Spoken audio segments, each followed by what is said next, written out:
피해자를 보호하기 위해서 시스템을 좀 도입을 한 거죠. 더 정말 흉악스럽게 이런 사람들의 대부분이 사실은 범죄지. 아니 내가 얘기할 땐 맞죠? 가만히 있다가 적인 자극은 거기서 머물러 있지 않아요. 정영진 체육에 걱정 말아요 서울. 네, 요즘에 이 디지털 성범죄가 굉장히 사회적 문제가 되고 있지 않습니까? 그렇습니다. 이 부분에 대해서는 제가 간과할 수 없습니다. 좌시하지 않겠습니다. 제가 나서겠습니다. 아시잖아요. 저 이쪽에 대해서 얼마나 알겠습니다. 분노하고 있는지. 자, 오늘 한번 좀 나서 보시죠. 좋습니다. 이 부분에 대해서 그래도 서울시가 좀 네. 문제를 인식하고 있는 것 같아서 네. 조금은 다행스럽게 생각하고 있습니다.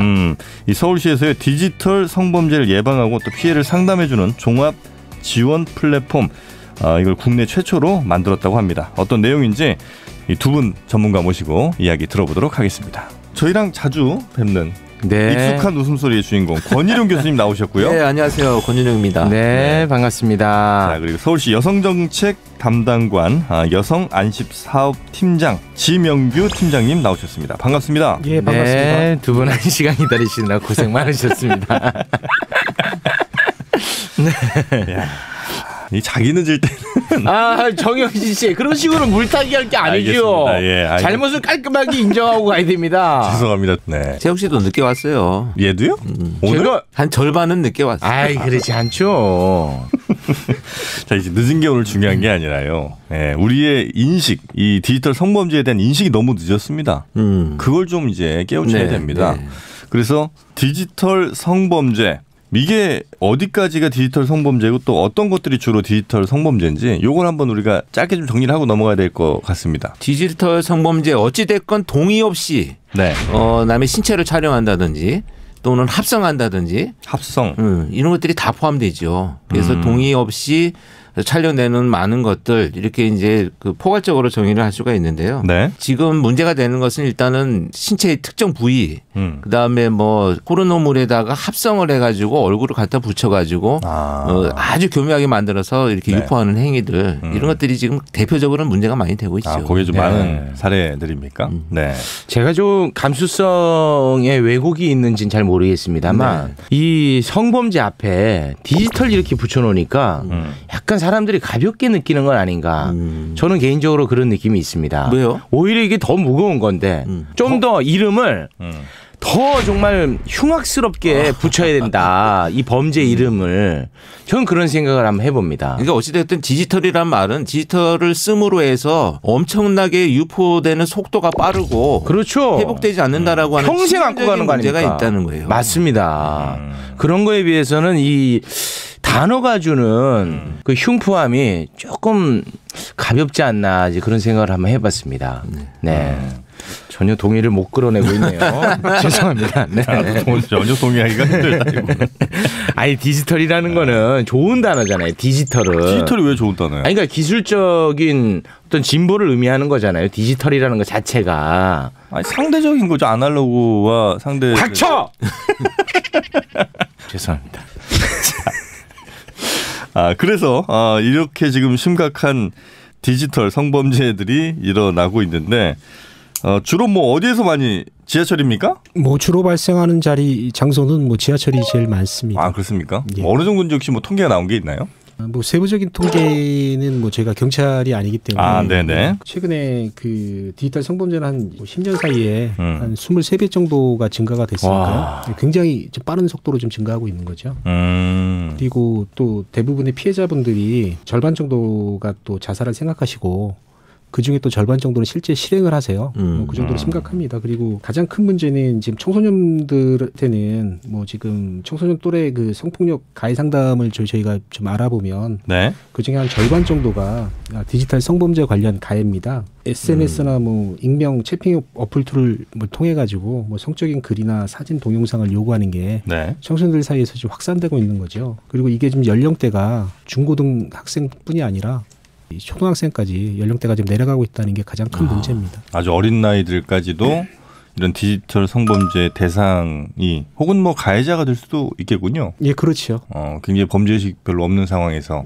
예, 청소년들 그 또래 문화로 그냥 생각을 해서 네. 예, 그 죄책감 없이 뭐 여자친구의 나체 사진을 뭐 같이 공유한다든지 SNS에 올린다든지 뭐 이런 경우는 피해자들이 뭐 그때 말로는 뭐 멘탈 붕괴가 일어날 수밖에 없는 상황이 되는 거죠. 네네. 그리고 어떻게 신고를 해야 될지 모르고 특히 연령이 어리면 어릴수록 어떻게 대응해야 될지에 대한 그런 부분이 그 주변에 도움이 없으면 굉장히 어려운 일이 발생하게 됩니다. 자, 그래서 우리 만약에 지하철에서 누군가가 나를 좀 찍는 것 같다든지 아니면 뭐 찰칵 소리가 살짝 들린 것 같다 이런 느낌이 살짝 들 때는 어떻게 대응하면 좋습니까, 교수님? 증거가 없어요. 그래서 억울하다는 사람들도 많거든요. 이게 내가 뭐 안 찍었는데 사실 그런 의도가 없는데 그렇게 받아들였다, 추행을 했다, 막 내가 그 사진도 안 찍었는데 말이지 나를 사진 찍은 사람으로 오해했다, 뭐 이런 사람들 많거든요. 네. 이런 사람들의 대부분이 사실은 범죄자들입니다. 아 그래요? 예.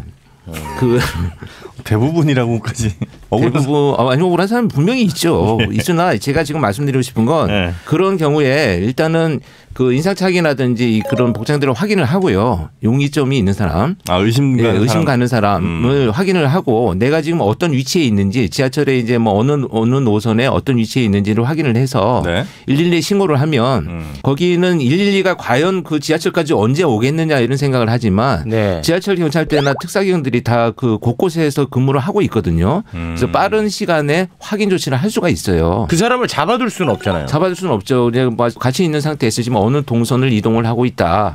이런 것만 해도 같이 있는 자리가 아니더라도 네. 이동 동선에서 그런 복장을 하고 있는 사람을 경찰이 정지시켜서 확인을 할 수가 있거든요. 그 시간이 굉장히 뭐 짧습니까? 예를 들면 몇 분 정도면 충분히? 몇 분 정도면 가능할 정도로 지금 곳곳에 사실 많이 근무를 하고 있어요. 근데 물론 뭐 환경에 따라서 조금 차이는 있을 수 있겠지만 네네. 제가 말씀드리고 싶은 건 일단은 본인 혼자 고민하지 말고 주변에 도움을 요청을 받으라 이런 얘기입니다. 그래서 확인을 할 필요는 있다. 네. 그 용의자한테 인식을 시켜주는 것은 조금 위험할 수 있겠죠. 당사자가 직접 얘기하는 거는 조금 위험할 수는 있어요. 네. 그러나 뭐 상황에 따라서 판단을 잘 해야 되겠죠. 네. 주변 사람한테 도움을 요청한다든지. 야, 이거 쉽지는 않을 것 같아요. 이거 보면. 자, 그리고 요즘에 아까 처음 말씀하신 것처럼 얼굴을 음란물에 합성하는 사례들이 많아졌습니까? 뭐 최근에는 외국 포르노물에다가 발음을 조금만 둥글게 좀 부탁드리겠습니다. 예, 예, 예. 네, 너무 저 된소리가 나오네요. 아, 그래요? 네. 예. 음란성 있는 사진에다 동영상에 네. 그 본인이 알고 있는 사람들 네. 얼굴을 이렇게 붙이는 거죠. 아, 포르노 사진에다가 내가 아는 사람의 얼굴을 붙인다는 거군요. 예. 네. 그러니까 쉽게 얘기하시면 좀 오늘 지각하신 정영진 선생님 그 저기 이제 얼굴을 이용을 해가지고 네. 뭐 이게 동영상이 이렇게 나온다 그러면은 우리 정 선생님 입장에서 어떠실 것 같아요? 아, 그거는 진짜 너무 불쾌한 일이죠. 예. 네. 그런 유의 지금 청소년들 같은 경우는 그런 걸 좀 모방을 해서 네. 예, 그런 게 좀 많이 좀 문제가 되고 있죠. 그러니까 음란 사진에다가 이제 내 아는 사람의 얼굴을 합성을 한다는 거죠. 예, 예. 그래서 그걸 본인 혼자 보고 있는 건 아닐 거 아닙니까? 이게 보통은 청소년들 같은 경우는 또래들한테 자기가 이렇게 만든 부분을 유포를 하게 되고 또 보여주게 되고. 그 파악하기는 어렵겠습니다만 그렇게 하는 게 장난으로 하는 거예요? 아니면 누구를 골탕 먹이려고 하는 거예요? 그럼 어떤 의미에서 그런 일들을 하고 있죠? 일단은 잘못된 그 성인식을 갖고 있는 거죠. 본인이 이렇게 하는 행동 자체가 얼마나 그 피해자의 인권이나 네. 삶에 대해서는 큰 침해가 된다는 생각을 하지 않고. 그거는 이제 뭐 맞는데 예, 예. 그 의도가 무엇인지가 궁금합니다. 근데 얘네들이 확인해 보면 네, 그 말씀하신 것처럼 성의식이 가장 큰 문제고 그걸 통해서 자기가 굉장히 주목받고 관심받는다라는 의식들을 많이 갖고 있어요. 네. 그래서 아까 최욱 씨 얘기한 것처럼 디지털이라고 하는 이 표현이 얘들한테는 이런 새로운 기기들을 내가 잘 다룰 줄 안다라고 하는 이런 자랑하는 것에 포함이 되어 있어요. 그래서 네. 어떤 애들은 보면 이 정도로 교묘하게 정말 못 알아보고 똑같아 사람 이 사람은 합성했지만 정말 이 사람 같아라고 하는 평가를 들으면 그거 자체가 이미 좋은 거죠. 그럼 친구들 혹은 뭐 돌려본 사람들도 아 이게 가짜라는 건 다들 알고 있는데 예, 합성을 잘했다 이렇게 생각을 한다는 그렇죠. 거죠. 그런 것들을 통해서 또 자기도 전파하고 뭐 그러니까 죄의식도 없고 성적 관념도 없고 막 그렇게 그냥 어떤 자랑거리로만 이렇게 시작을 결론적으로 하는 거죠. 그것은 큰 범죄죠. 당연히 큰 범죄죠. 그건 회복될 수 없는 범죄죠. 그럼 보통 이건 뭐 어떤 범죄가 됩니까? 법적으로. 디지털 성범죄. 그렇군요. 네. 아, 이런 걸 이제 요즘에 지인 능욕이라는 말로 표현을 하기도 합니까? 예, 통상 지금 많이 나오는 게 네. 지인 능욕이라고 지금 표현을 많이 하고 있습니다. 뭐 이게 또 일본 쪽에서 온 표현인 것 같네요, 그죠? 그게 이제 직장이라든지 이런 데에서 누구 한 사람을 의도적으로 이렇게 그 왕따시키거나 할 때 또 이런 걸 많이 쓴다 그래요, 요즘에. 그래서 그 사람 단톡방 같은 데다가 그 사람 합성해가지고 막 조롱거리로 만들고.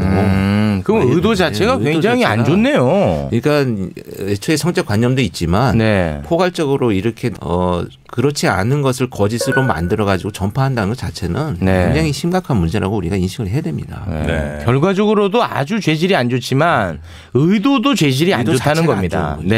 아, 이 인식 개선이 굉장히 중요해 보이는데 이런 쪽으로 빠지는 사람들의 특성 같은 게 혹시 있습니까? 누구나가 이런 건 하지는 않잖아요. 그렇죠. 사실 이거 굉장히 어려운 게 이런 전조 증상이 뚜렷한 범죄는 아니에요. 그러니까 뭐 연쇄살인을 저지른다 그러면 뭐 예를 들면 일반적으로는 어릴 때 학대가 있었고 뭐 이런 것들이 우리가 사이코패스다 막 이런 것들을 우리가 찾아낼 수는 있는데 이런 범죄를 저지른다고 하는 사람들이 징후가 사실은 전조가 나타나지가 않아요. 근데 다만 관음이라든지 남의 걸 몰래 보고 몰래 자기 혼자 보관하면서 만족감을 느끼는 이런 성향들이 있을 수 있는데 여기에 약간 관련성이 있는 게 범죄 심리적인 측면에서는 관심을 많이 받고자 하는 이런 관종 타입들. 이게 지나치면 뭘 만들든지 그런 걸 만들어가고 디지털 기기를 이용해가지고 전파하면서 야, 내가 이걸 만든 거야. 막 이런 그 초기 단계의 증상들을 나타내죠. 사람들로부터 이렇게 좀 지나치게 관심을 받고자 하는 사람들. 아니면은 그 뭐 상업적으로 이용하려는 사람들 또는 뭐 음란물을 너무 많이 본 사람들 뭐 그런 사람들이 해당되지 않을까 해서 질문을 한번 드려봤습니다. 너무 많이 본 사람은 사실은 자기가 뭐 필요하지는 않겠죠. 그거 자기가 보는 게 중요한 게 아니고 지금 이 디지털 성범죄 핵심은 마구 전파함으로 해서 한 사람의 삶을 파괴한다 이게 이제 핵심인 것 같아요. 그렇죠. 네네. 근데 이제 아마 최욱 씨 생각에는 이제 많이 보다 보면 나도 한번 해볼까? 그렇죠. 이런 이제 생각들이 혹시 들지 않나요? 정말 중요한 말씀입니다. 그래서 아니 내가 얘기할 땐 가만히 있다가 평소에 널 어떻게 생각하는지 알 수 있는 거예요.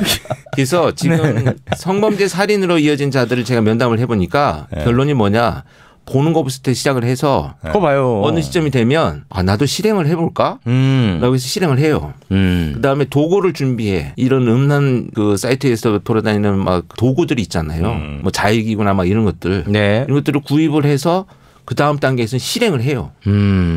그다음에 이제 증거를 인멸하기 위해서 살인까지 이어지는 이런 범죄가 이제 발전해 나가죠. 뭐 가령 이제 그 몰카 같은 영상 있지 않습니까? 이제 그런 것들을 너무 많이 보게 되면 이게 또 실행으로 옮겨질까 봐. 왜냐하면 이 성적인 자극은 거기서 머물러 있지 않아요. 언제나 더 강력한 걸 원하는군요. 발전된다. 이거 중요한 것 같습니다. 그리고 요즘은 몰카라는 표현보단 불법 촬영물이라고 그렇게 표현을 좀 많이 하고 있습니다. 그 부분 제가 사과드리겠습니다. 너무너무 죄송합니다. 자, 그래서 서울시에서 이런 것들을 막고 또 피해자를 보호하기 위해서 이제 뭔가 새로운 시스템을 좀 도입을 한 거죠? 저희가 디지털 성범죄 그 종합대책을 발표를 했습니다. 근데 뭐 그 중에 가장 큰 거는 그 피해자들이 이제까지는 뭐 이렇게 찾아다니시면서 본인이 필요했던 부분 심리 상담을 이제 생각하시는 분들 심리 상담을 또 나름대로 본인이 찾아야 되고 또 법률 지원이 필요하시면 또 법률 지원을 또 별도로 본인이 또 찾을 수밖에 없는 그런 구조였었는데요. 저희가 그 디지털 성범죄 피해 지원을 위한 온라인 플랫폼 온서울 세이프라고 온오프라인 상담은 물론이지만 피해 대응 정보하고 그다음에 경찰 수사 단계에서부터 동반을 해서 같이 참여를 해가지고 지원해주는 온 서울 세이프. 이거는 그 서울시에 계신 서울 시민 중에 피해를 입은 분들을 구제하는 건가요? 주된 뭐 대상은 뭐 서울 시민이 되겠지만 디지털 성범죄라는 게 지역에 한정해서 그 범죄 피해를 얘기하기는 좀 어렵습니다. 그래서 저희는 뭐 주된 거는 서울 시민이지만 뭐 범위를 넓혀가지고. 뭐 타지역에 계신 분들도 뭐 상담이 들어오면 뭐 적극적으로 저희가 개입할 예정입니다. 온 서울 세이프를 검색해가지고 다운을 받으면 되는 겁니까? 앱은 아니고요. 사이트를. 사이트입니까? 여기 이제 사이트에 들어가면은 온라인 상담을 받을 수 있고 그리고 신고를 할 수 있고 이제 그런 기능들이 이제 주축을 이루고 있다는 말씀이시군요. 여기에서 우리 그 교수님은 어떤 역할 하십니까? 저는 뭐 딱히 하는 일은 없고요. 예, 그냥 굉장히 중요하다라는 것을 전파하는 지금 일들을 하고 있는데요. 네. 저도 오늘 사실 이게 그 구체적인 이런 시스템이 구축되었다라는 것을 보고 굉장히 조금 뭐랄까 공감을 합니다. 다행이다. 굉장히 공감을 하는 이유가 이 피해자들이 좌절하고 극단적인 선택을 하는 가장 첫 번째 이유가 수사기관에 가서 신고를 하고 그 유포자를 처벌한다고 해서 이 사람은 모든 것이 끝난 게 아니에요. 그때부터가 이제 전쟁의 시작입니다. 맞습니다. 근데 아무한테도 도움을 받을 방법이 없어요. 그리고 이 문제에 대해서 내가 꺼낼 수 있는 사람도 별로 없고. 네. 그래서 이 지금 제가 아까 시작하기 전에 좀 여쭤봤더니 피해자들이 갖고 있는 그 상황을 정확히 파악을 하고 계시더라고요. 네. 그 심리적인 어려움과 고통을 파악을 하고 계시기 때문에 이것과 수사가 이제 병행이 된다면 피해를 입은 분들이 빠른 시간 안에 회복될 수 있는 계기들이 되지 않을까 하는 생각을 합니다. 호주 같은 데도 보니까 그 이런 거를 만들어 가지고 작년부터 디지털 안전위원회 같은 것을 설치를 해가지고 삭제하는데 국가 예산을 많이 지원을 해준대요. 근데 그거 중요한 부분이네요. 예, 지금 우리 한국 같은 경우에도 이런 시스템들이 빨리 정착이 되어가지고 이런 걸 통해서 지금 피해자들이 지원받아야 되고 어차피 없어져야 되는 범죄지만 일단 발생한 사건에 대해서는 적극적으로 국가에서 대처하는 이런 시스템이 굉장히 중요한 역할을 한다 이렇게 생각합니다. 야, 그러면 여기에서 그 인터넷에 무차별적으로 유포되어 있는 것까지 다 삭제를 해주는 겁니까?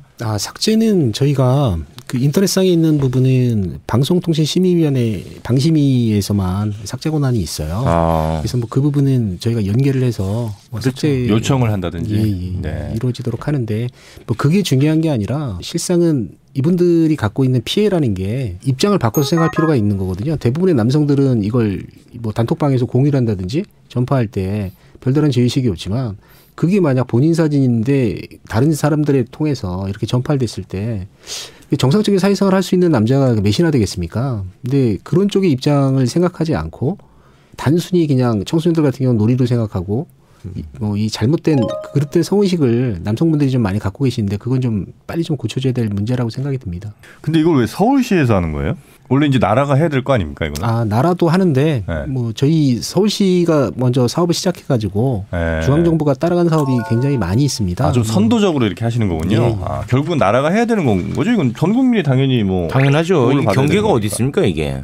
그리고 저희가 좀 주안점을 둔 게 그 중앙정부에서 갖고 있지 않은 그러니까 빈세 사각지대가 있거든요. 근데 그 부분은 지방정부가 그 역할을 해줘야 되니까 그래서 저희가 그런 부분을 중앙정부에서 안 하고 있는 부분. 어떤 겁니까 그게? 일단은 가장 중요한 거는 청소년들 대상으로 한 디지털 성범죄 예방교육이에요. 그리고 이 친구들한테 지루하지 않은 콘텐츠를 가지고 이게 단순히 놀이가 아니라 또래 문화에서 만들어지는 그 저급한 B급 문화가 아니라 입장을 바꿔놨을 때 너희가 이런 상황을 당했다 그러면 어떻게 정상적인 사회생활을 할 수 있고 학교생활을 할 수 있겠냐. 이런 공감대를 끌어내는 그런 교육이 필요하거든요. 그래서 저희도 뭐 주된 거는 지금 청소년들 서울시 중고등학생 그다음에 초등학교 고학년들 대상으로 해서 디지털 성범죄 예방교육을 되게 중요한 것 같습니다. 그렇게 좀 중점을 두고 있습니다. 그 예방교육을 우리 팀장님이 직접 하시지는 않으시겠죠? 네. 좀 재미가 없을 것 같다는 생각이 들어요. 그래요. 알겠습니다. 이건 한 개인의 삶을 완전히 그냥 파괴하는 거지 않습니까? 그렇죠. 그리고 평생 그게 돌아다니는 거고. 그러니까 이거 한번 이 관련해 가지고 TV 프로그램을 봤었는데 진짜 끔찍하더라고요. 심각합니다. 심각하더라고 진짜. 근데 저는 한편에서는 뭐 전에도 한번 잠깐 얘기가 나온 거긴 합니다만 이렇게 얘기하는 게 난 더 어쩌면 좀 그분들의 피해를 키우는 게 아닌가. 왜 말씀하시죠? 그러니까 예를 들면 한평생 지울 수 없는 이런 표현들이 성범죄 피해자들은 사실은 이제 그 피해도 잊고 좀 살아가고 싶은데 사람들이 그렇게 낙인을 찍어버린다는 거죠. 그보다는 이제 돌아다니고 그러니까 실제로 진짜 평생 고통 받아요. 그러니까 그게 이제 실제로 고통을 그렇게 받게 된 이유가 뭐냐는 거예요. 그러니까 실제로 만약에 비슷한 피해를 한국이나 아니면 미국에서 똑같은 피해가 있었다고 쳐요. 그 피해에 대한 인식이 한국 사람들이 훨씬 더 크다는 거예요. 예를 들면 지하철에서 누군가가 뭐 속옷 찍어서 인터넷에 올렸다. 한국에서는 사람들이 다 누구나 특히나 이제 방송에 나와서 하는 사람들이 평생 잊을 수 없는 정말 상처가 돼서 씻을 수 없는 그러니까 씻을 수 없는 이런 표현들도 사실은 페미니스트 분들이 굉장히 싫어하는 단어거든요. 어떻습니까, 우리 교수님? 저는 이게 고개가 끄덕여지지 않는 상황이거든요. 아니, 이제 무슨 말인지 대충 이해를 하는데요. 네. 뭐냐면 너무나 이거를 좀 확대하고 과대 평가를 해서 오히려 피해자들이 정말 내가 벗어날 수 없다라고 하는 무력감을 더 주지 않느냐, 이런 의미인 것 같아요. 네. 너무 이제 피해자 중심으로 가지 말고 네. 가해자에 그래서 대한 가해자에 대한 대책과 이놈을 체포하고 예방할 수 있는 지금 시에서 준비하시고 있다는 이런 것들도 사실 청소년들이 교육을 통해서 뭔가 이런 걸 깨달을 수 있는 기회를 만드는 것이 지금까지 많지 않았거든요. 네. 이런 걸 창출하고 이런 이 프로그램을 연계한다고 하는 것이 더 중요한 의미가 있을 것 같아요. 네. 네. 그래서 실제로 그 페미니스트 분들이 그러니까 다른 거는 좀 덜하더라도 씻을 수 없는 그다음에 지워지지 않는 이 표현은 하지 말라는 얘기를 많이 해요. 우리 쪽인데 그쪽은 그러니까 그런 표현 자체가 오히려 여성들을 더 구속한다는 거예요. 그래요? 네. 알겠습니다. 그 부분은 제가 한번 확인을 해보겠습니다. 네. 씻는다는 것 자체가 조금 표현이 굉장히 아주 남성 중심적인 표현이라는 거지. 네. 그래서 저는 지금 이런 시에서 준비하고 있는 게 굉장히 중요한 역할을 한다고 봅니다. 왜냐하면 제가 현직에서 정말 피해자들을 많이 만나봤기 때문에 네. 이분들이 갖고 있는 고통은요. 네. 사실 이거 이렇게 구체적으로 파악을 하지 않으면 이런 시스템이 나올 수가 없어요.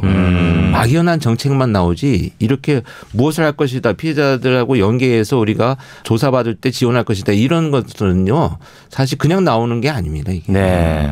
자, 이 여러 정책들 그리고 새로 바뀌는 온 서울 세이프 이런 것들도 얘기를 좀 들으셨는데 우리 범죄 전문가 권인웅 교수님 보실 때 좀 많이 좀 진보됐다고 평가하실 수 있겠습니까? 이거는 정말 제가 그냥 드리는 말씀이 아니고 이 정책은 굉장히 필요하고 중요한 역할을 한다고 생각합니다. 그래서 조금 더 개인적으로 바라는 게 있다면 이걸 이제 수사와 연계를 해가지고요. 교육을 하는 것도 중요하지만 경찰과 연계를 해서 이게 더 필요한 것은 회복적 사법이라는 제도가 있습니다. 회복적 사법. 회복적 사법이라는 제도는 우리나라에서는 많이 쓰지 않는데 네. 외국에서는 청소년들이 이런 행위로 인해서 피해를 당한 피해자하고 같이 마주 앉아서 내가 너의 행위로 인해서 얼마나 고통받았는지를 알려주는 거예요. 네. 가해자와 피해자가 같이 앉아서 그 청소년 범죄자들의 그러니까 무의식적으로 별거 아니야라고 생각해서 막 유포하는 이 가해자하고 그 피해를 당한 아이를 같이 앉혀가지고 대화를 하기 위해서 난 너로 인해서 너무나 많은 고통을 받고 내가 정말 죽을 것 같은 심정을 느꼈어라는 것을 알려주면 그것이 처벌이나 일방적인 교육보다는 훨씬 더 효과가 있다라는 것이 이제 밝혀지고 있거든요. 네네. 그래서 경찰하고 그런 시스템들이 같이 좀 구축이 되어가지고 그런 계기들 그러니까 기존에 처벌을 받았지만 시에서 예를 들어서 경찰이 관여할 수 없는 그런 대상자들 서로 모으는 자리를 만들어서 네. 같이 서로 대화할 수 있도록 피해자와 가해자가 대화할 수 있는 청소년들 간에 이런 것들도 한번 만들어 보면 어떨까 하는 의견이 있습니다. 네. 교수님이 중요한 말씀하셨는데요. 이 디지털 성범죄에서는 경찰의 역할이 굉장히 중요합니다. 그래서 초동 수사 단계에서도 피해자분들은 경찰을 해서 신고를 하게 되면 모든 게 다 해결이 된다고 생각하시는 경우가 많이 있거든요. 근데 본인들이 받고 있는 심리적인 충격이나 자살 충동 같은 거는 생각하지 않으시고 일단 경찰에 많이 기대실 수밖에 없어요. 근데 그때 단계에서 저희가 SC라고 지지 동반자분들을 사전에 경찰 수사 단계 전에 네. 이분들이 경찰관과 그 피해자를 연결해주는 그 가교 역할을 하게 됩니다. 근데 이제 가장 중요한 거는 지금 일선에 계신 경찰분들이 좀 본인들을 도와주는 서포터라고 같이 생각을 해주셔야 되는데 아직까지는 그게 좀 많이 인식이 아직 초기 단계라 좀 저희도 좀 고민하는 부분이고요. 그런 부분은 지지 동반자를 서울시에서 붙여주신다는 거예요? 붙여준다는 표현은 약간 좀 저렴한 표현인 것 같고요. 그러니까 피해자와 함께 동반하게 한다. 예. 그리고 이분들이 전화를 하시면 그분들을 한테 저희가 찾아갑니다. 그래서 상담도 해드리고 이분들이 피해자 고소고발하는 부분까지도 저희가 개입을 지지 동반자분이 도와드리고 그리고 경찰서에 가셔가지고 이분들이 가장 심리적으로 압박감을 느끼는 게 경찰관에 가서 낯선 분들한테 그 상황을 얘기하고 동영상을 보여줘야 되잖아요. 근데 그 단계에서 또 경찰은 또 그 조소를 꾸미는 기술적인 측면만 생각을 하거든요. 당신 동의를 한 거 아니냐. 당신 이런 상황에서는 왜 이렇게 했냐 이렇게 물어봤을 때 그런 부분을 피해자분들이 사전에 이제 그 정보를 SC분들이 전달해 주는 거죠. 경찰관들은 단순히 물어보는 게 아니라 법률적인 부분 안에서 이게 그 꼭 물어봐야 되는 질문이니까 이걸 좀 어느 정도는 이해하시고 본인이 대신 불편한 부분이 있거나 이런 상황에 대해 있으면 이 지지 동반자를 통해서 그 담당 형사한테 또 전달이 될 수 있는 거고요. 근데 경찰분들이 아직은 이렇게 썩 선호하진 않으신다. 선호하지 않는 게 아니라 뭐 저희가 아직 사업 초기라 그 경찰관분들이 아직 모르시는 분들이 많이 계시고 그리고 뭐 어느 공무원 조직이나 새로운 거를 이렇게 접해서 바로바로 이렇게 습득하는 조직은 이렇게 많지는 않거든요. 그러니까 좀 시간이 좀 필요할 거라고 생각이 듭니다. 사실 이 경찰이 갖고 있는 관념 중에 하나는 이걸 범죄의 구성 요건에 맞춰서 질문을 하다 보니 결국은 2차 피해를 줄 수 있는 질문을 할 수밖에 없다라는 논리를 갖고 있거든요. 그런 질문들이 피해자로부터 나와야 이걸 처벌할 수 있다라는 범죄 구성 요건을 맞춰서 진술을 받다 보니 그런 문제가 있는데 그런 부분들을 이제 좀 다른 분이 좀 유연하게 완충 역할을 해줄 수 있는 이런 시스템 같은데 핵심은 일단은 우리가 피해자들을 위해서 이런 시스템을 만들었다는 하는 의미는 우리가 본질은 가해자잖아요. 가해자하고 가해를 예방해야 되는 것이 본질인데 그로 인한 피해자들을 우리가 너무 간과해 왔기 때문에 그런 피해자들을 이렇게 케어해 줌으로 해서 그런 가해자들과의 어떤 범죄를 예방할 수 있는 데 접근하지 않나라는 이 시스템적인 측면에서 굉장히 의미가 있다 이렇게 볼 수 있습니다. 네, 알겠습니다. 자, 오늘 이 두 분 모시고 서울시 전체적으로 살펴보면 그 온 서울 세이프 요 사업이 이제 가장 크게 10월 말부터 시작을 한다는 거죠? 예. 네, 요거는 포털 사이트에서 검색하면 되고 아니면 서울시 홈페이지 들어가도 당연히 연결이 돼 있고요. 네, 혹시 뭐 주변에 피해를 입거나 혹은 뭐 예방 차원에서라도 이런 거 한 번씩 검색해 보시면 좋겠다는 생각이 듭니다. 자, 오늘 두 분 함께해 주셔서 대단히 고맙습니다. 네, 고맙습니다. 네, 감사합니다. 자, 걱정 말아요 서울 여러분의 소중한 의견들로 만들어집니다. 팟빵 채널 통해서 댓글 남겨주시고요. 서울골뱅이 팟빵.com으로 여러분의 다양한 의견 보내주시면 고맙겠습니다. 네, 저희는 다음 주에 다시 돌아오겠습니다. 함께해 주신 여러분 고맙습니다. I say you.